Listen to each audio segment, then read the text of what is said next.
Hey friends, we are back for day 2 of our fall leaf painting. Today we're going to be starting to use our liquid watercolors to paint all of our leaves and the background.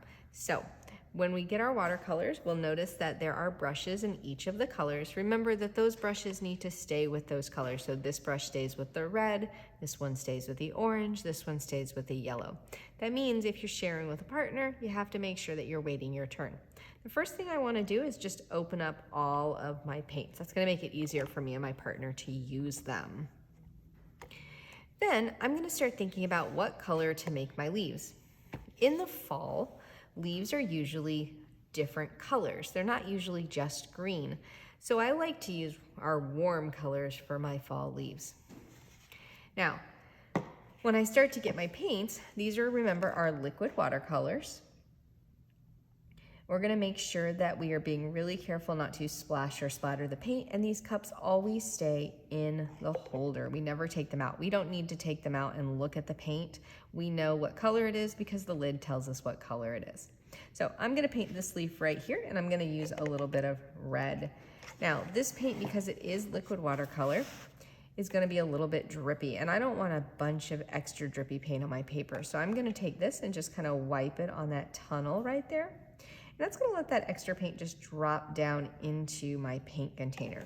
Remember, we are never going to bang Mr. Brush's head like that against the container. When we do that, what we do is we splash paint everywhere.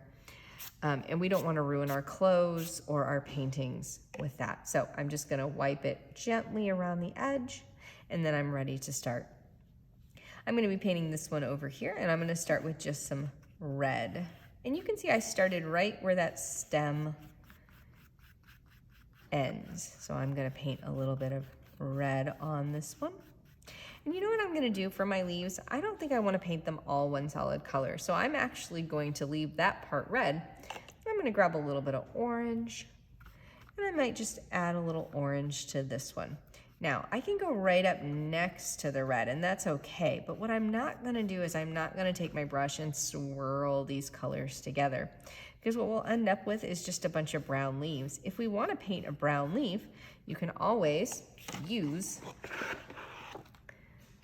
the brown watercolor paints, right? We don't need to make our own.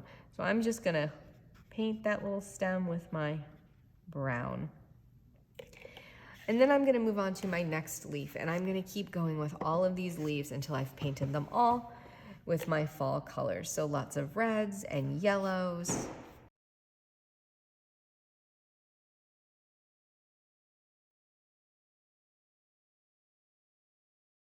All right, as you can see, I have finished painting all of my beautiful leaves with my fall colors, my reds, my oranges, and my yellows, and now I'm ready to work on my background. First, I need to think about what my background is going to be. If my leaves are still falling, then what I'm gonna see behind them is gonna be the sky. So maybe my background is going to be blue.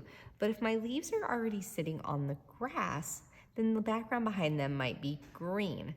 So for me, I would like my leaves to look like they've already fallen on the ground and they are sitting down on the ground. So I'm gonna put some green behind my leaves. So I'm gonna go ahead and move this around, and I'm gonna be painting in green. Now, my leaves are still a little bit wet, and this is really important to remember. Because those leaves are wet, I've gotta be really, really careful to paint right up to that black line, but not go over it. So really, when you start to work on your background, you're gonna wanna take your time to make sure you're not going over those lines. I like to create a force field, kind of like we do with our markers and our colored pencils. I'm gonna go around the shape really carefully first, just like this.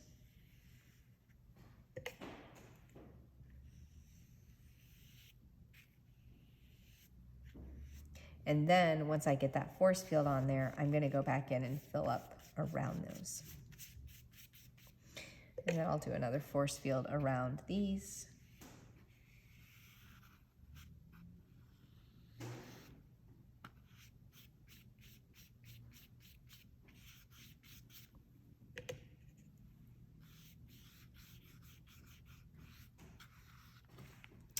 I might even go ahead and turn my paper to make it easier.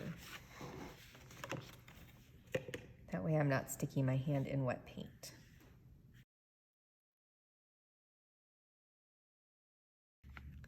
All right, friends, I am done with my leaves on my background. So I am gonna be taking this over to the drying rack very carefully so it can dry overnight. And tomorrow when we come back, we're gonna start working on making Fletcher to go on our fallen leaf paper.